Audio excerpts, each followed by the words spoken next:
Today is a day all about love, and that includes platonic love for anyone in your circle. Sarah is back now with super cool ideas for celebrating Valentine's Day with our friends. And Sarah, I love this idea. It's inclusive, and we can all get on board. You know what, Tracy, for sure. It doesn't have to just be about romance. It can be about celebrating all the people that you love and that you care about in your life. So we can call it Palentine's Day for all of our friends and our people we love. And there's so many fun things we could do. Okay, so I've done this before. I did this with my girlfriends ages ago, and it was one of our best Valentine's Days ever. We went out, we acted up. It was great. We loved it. So what is your first idea for us, Sarah? I love that. Okay, we're going to kick it a bit old school here and do a twist on a PowerPoint presentation, a PowerPoint party. And this is actually a trending thing right now. And it sounds like so much fun. I can't wait to do this with my friends. So what you do is each person picks a topic. It could be something like what you think your friend's recent Google history is, rating your friend's exes from best to worst, where you think you'll all be in 20 years, whatever it is. And then you create a slideshow presentation and you present it to your friends. And this is something that you could do in person if you could, or at a distance. Isn't that hilarious? Yes. I'm just thinking of the exes. Oh my God. I would love to play this with my girlfriends. I think it'd be so much fun. And again, you can do it all in the same room, but you could also, do it online and do a video chat and present them that way too, as if you're at like a board meeting. Instead of a board meeting, it's a BORED meeting. Anyway, I thought that one was so much fun. Very cute. Okay, you've got another one that would be a great idea if your friends live close by. Yeah, for sure. So this is the Bestie basket, or you could call it the love drop. And my kids have done this with their friends off and on for years that go to their school. And we would load up the car with just little treat bags with their buddies, and then they would just sneak them onto their porches. And they've done that for us too. And it's so cute. And I thought, I would love that. So why not do one for your friends as well? If your friends are into pampering, you could do something like this. And it's got all these things to just pamper your skin. And then just drop them off. Make sure, though, that you just send them a text afterwards so that they know to look outside for it, right?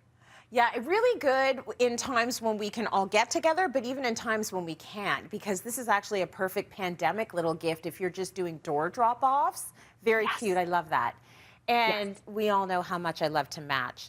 I used to wait until my sister came downstairs in high school and see what she was wearing, and I would run upstairs and go try and match her outfit. It used to drive her insane, and it made me so happy. It's like, you're wearing a red shirt, I'm wearing a red shirt. You're wearing white pants, I'm wearing white pants. She was like, oh my gosh, go away. But I'm still into it. I'm into the matchy match. So your next idea, I'm really loving. Yeah, I love that, by the way. My sister, I used to just wait until my sister went to school and then I'd go steal her clothes. That was a bit of a different dynamic, but I'm calling this a love match. And, again, you can send this to your friends near or far, and you could give them, of course, these are the Gunn & Co. collection. I had to. Some Valentine's themed shirts so that you're all matching or in something similar, and you can get together or set up an online visit. You could do Valentine pajamas if you wanted to. And either if you're all in the same space, of course, you're going to be taking some photos together. But if you're online, I know that can start to feel a little bit boring. So we've been doing this for like 2 years. But honestly, there's some really fun games that you can play online with your friends. I did one last week for a couple of friends' birthdays, and it's a drawing one. Sounds boring, but you make them funny. Right? Yes, you do. If you got a good crew, you can absolutely make them funny. And by the way, Eva says the Gunn & Co. aesthetic is definitely her aesthetic. She wants to buy every single thing you have created. So good on you. Very nice. Yeah, she loves it. What? Yeah. That is the hugest compliment. That's going to make me a little teary. Tell her thank you very much. I really appreciate that. I'll pass it to her. And what is your next so nice. idea, Palentine's Day idea? Okay, so this one I'm calling the Chum Challenge. And I think, again, this one could be really hilarious. So pick an online tutorial, whether it is for makeup or an updo or an art, the art tutorials are really popular, or even like cake or cookie decorating. Get everyone to gather everything they need beforehand. And again, you can do this virtually or in person. Just make sure you're doing it all at the same time. And then you can just see who nailed it and who failed it. Very cute. It's like a little sip and paint situation, but it's a tutorial. I like it. Okay, finally, you've got another little game that you can play with your friends, don't you? I do. So this is kind of similar to the PowerPoint thing, but I'm calling it trivia night, BFF trivia night. So what you do is a bunch of you get together and you write a series of questions about yourself and then give multiple choice answers. And then everyone presents their questions. You keep score throughout the night, and whoever gets the most right wins. Ooh, I like this. And you know what? You can make it really deep or really shallow or a combination of both. So that is good. Yeah. Oh, again, I would love to do this with my friends because I know you could go in some hilarious places. But I've got one here for you. Okay. Okay, go for it.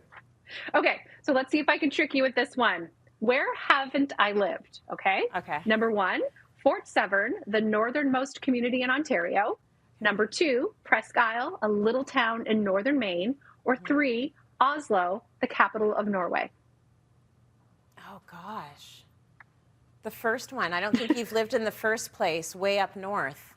I lived up north when I graduated from my teaching degree. That was my very first year teaching, was up north. Oh, my gosh. See, this is why the game is good, because you learn about each other as well. That's very cool. But you haven't lived in Oslo. For some reason, I'm like, oh, she probably lived in Oslo for a while. But no, you didn't. Well, I lived in Stockholm, so it's close, but not Oslo. Very good.